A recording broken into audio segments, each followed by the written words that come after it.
Hi, I'm Chris for RightSizeLife.com. Nothing is better than something scratch-baked.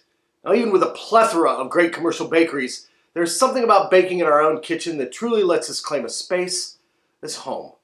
And unfortunately, for most of us living solo or in pairs, we've dropped baking from our lives almost entirely. And the reason is simple. The result of baking is just too much food.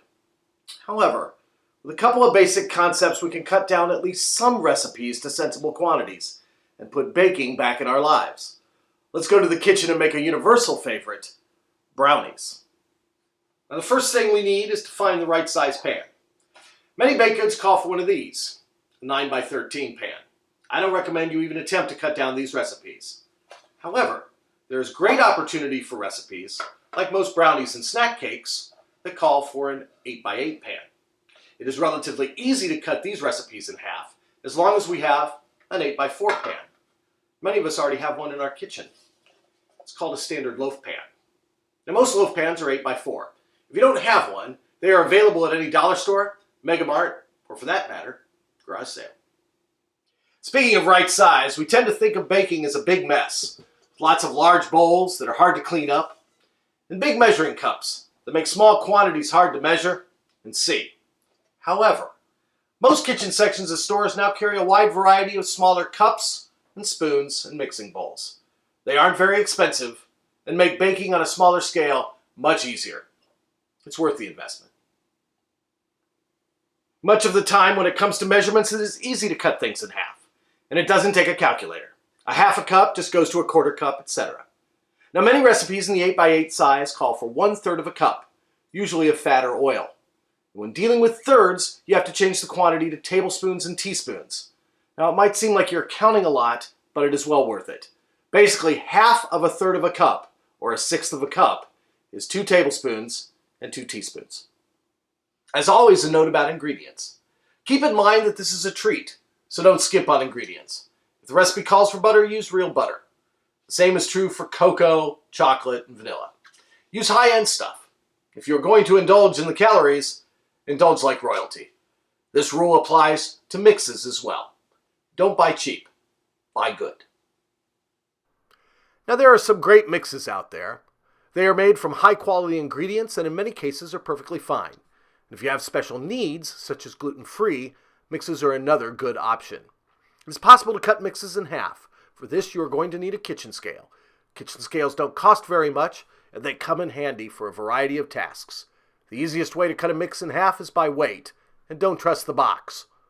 Put your bowl on the scale, zero out, pour the entire mix in your mixing bowl, then remove half. Now, this particular brownie recipe is kind of cool. It is made in just a standard saucepan. Calls for a quarter cup of butter, a couple tablespoons of milk, half a cup of chocolate chips and egg, a half a teaspoon of vanilla, a half plus 1/3 of a cup of sugar, and a half a cup of flour. Pretty straightforward ingredients, and all pretty available in our pantry. Start by melting the butter in your saucepan. Once it's completely melted, you're going to add the milk. Get the milk heated through. Then turn off the heat and add the chocolate chips and let them melt in the liquid.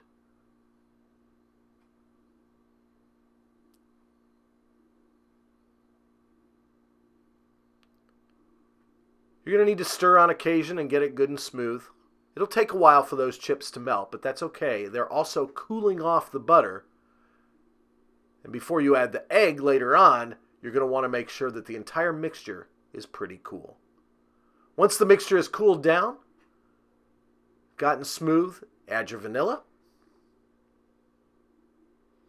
add your egg, make sure that's all completely incorporated.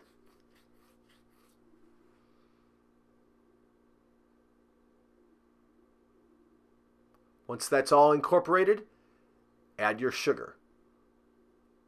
Now, this is a very fudgy kind of a brownie, so it seems like a lot of sugar, but it isn't. Once the sugar is incorporated, add the flour and make sure it's good and folded into the mixture. Great thing about this recipe, just uses one pan.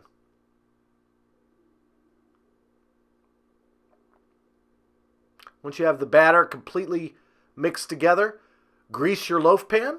I just use Pam or a spray. Then pour it into the loaf pan. You should have preheated the oven at 350.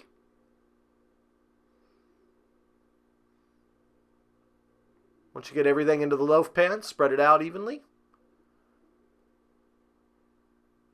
Now, a word about timing. Be careful when you're looking at a recipe and cutting it in half. It's going to take more than half the time normally, but that's how I start. If a normal recipe for an 8x8 pan calls for 30 minutes, I start with 15 and start checking after that.